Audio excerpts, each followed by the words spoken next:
Ada? Ibu-ibu pernah dengar cerita kontraktor di akhirat? Pernah? Wah, ini di akhirat SMS antara penghuni surga dengan penghuni neraka. Dia bilang penghuni neraka, "Mas bro, apa kabar kau di situ?" Dia bilang, "Masya Allah, enak betul di sini. Satu laki-laki, 7 bidadari, 7 bidadari, 7 pak." Jadi bapak yang tidak sempat poligami, tenang, disediakan 7 pak. Dan tidak seperti istri di rumah, bidadari suci terus, tidak pernah kentut. Sama ibu-ibu kita, makin tua makin rajin kentut. 7 bidadari. Ada yang datang sama saya selesai dengar ceramah, "Ustaz, betulkah itu nanti satu laki-laki 7 bidadari?" "Betul ibu." "Jadi suami saya juga 7?" "Iya ibu." Langsung dia bilang, "Ustaz, saya sayang betul sama suami saya. Bolehkah saya berdoa, ya Allah, tidak usah kau kasih bidadari suamiku, cukuplah saya bidadarinya dunia akhirat." Saya bilang, ini ibu sudah sukses, sudah siksa suaminya di dunia, mau lagi lanjut di akhirat.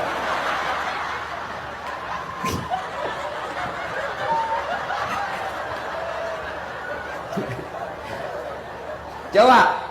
Nah, lalu dia bilang ini penghuni surga, "Kamu bagaimana kabarmu di neraka?" "Masya, tidak ada enaknya di sini, di blender terus kita. Tidak ada jam istirahat, hancur semua kita di sini." Dia bilang penghuni neraka, "Bolehkah kami jalan-jalan ke surga?" "Bolehlah, sinilah kau." "Bagaimana caranya?" Dia bilang, "Gampang. Ini di neraka kan kreatif, pandai mencari solusi." "Gimana caranya?" Kata penghuni neraka, "Kami bikin jembatan dari neraka, kamu juga bikin dari surga, kita ketemu di tengah.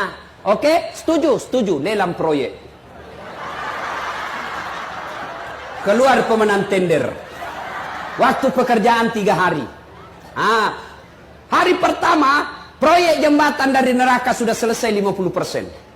Hari kedua tuntas 70%. Hari ketiga efisien dan efektif, tuntas semuanya, bersih. Dilihat dari surga, kenapa proyek dari surga belum mulai-mulai? Tidak goyang-goyang proyeknya.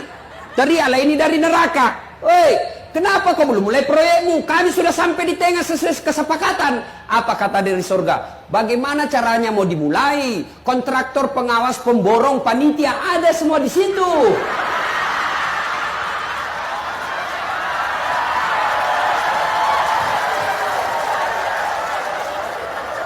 Tidak enak didengar, Pak.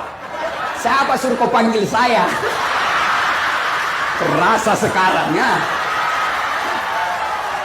Berani panggil Ustaz Dasar, kau rasa sekarang. Mau marah terserah, saya pulang juga sebentar. Saya bukan orang Medan. Hati-hati. Jangan sombong gara-gara harta. Belajar dari Palu, Donggala, Aceh. Berapa banyak orang kaya mentereng, hancur dalam sekejap. Palu, Donggala tidak cukup 5 menit, hancur, miskin. Apa yang kau sombongkan dengan hartamu? Oke lah, duitnya masih banyak, mobilnya mewah, rumahnya megah, duit depositonya 7 miliar, sombong. Allah titip penyakit dalam dirinya, akhirnya apa? Banyak duitnya tapi makannya terbatas. Saya sering ditraktir orang kaya, Bu. Begitu saya berhadapan meja makan, apa dalam pikiran saya? Enak semua. Mana dulu saya makan ini? Ini orang kaya apa dia pikir? Asam urat, kolesterol, ginjal, lemak. Dilarang makan nasi. Duitnya 7 miliar dilarang makan nasi. Dilarang makan daging, dilarang makan garam, dilarang makan gula, dilarang makan sambal, dilarang makan lemak. Apa saja bisa dia makan? Ubi kayu. Duit 7 miliar cuma bisa makan ubi kayu leh. Silakan Nana. Ayo. Dia ke dokter, dia bilang, "Mohon maaf Pak Dewan, selama Bapak anggota DPR ini Bapak tidak pernah kena matahari. Mulai besok Bapak keliling komplek ya. Jangan pakai baju Pak, supaya kena matahari. Kalau bisa Bapak pakai celana pendek. Jangan pakai sendal Pak ya, supaya refleksi. Jangan pakai topi. Jam 8 sampai jam 11 keliling komplek. Nggak pakai sendal, nggak pakai baju, cuma pakai celana kolor jalan." Apa bedanya sama gembel? Ayo. Apa yang kau sombongkan dengan harta?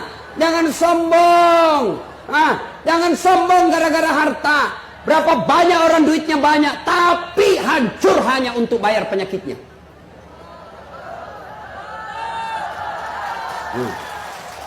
Yang ketiga, sebab sombong. Apa kata Nabi? Bertambahnya ibadah. Yang tadinya tidak pernah sholat, tiba-tiba rajin sholat, hitam jidatnya. Soal hitam di jidat gampang ibu. Kau beli balsam sujud, gosok 5 menit siap sujud. 2 hari hitam. Jangan sombong. Allah tidak sombong. Al-Quran memberikan informasi. Kaya sombong, Qarun haram masuk surga. Pejabat sombong, Fir'aun haram masuk surga. Ilmuwan sombong, Kal'an sombong haram masuk surga. Allah tidak senang orang sombong. Kenapa? Karena sombong itu pakaian Allah, tidak boleh kalian pakai. Apa yang Anda mau sombongkan?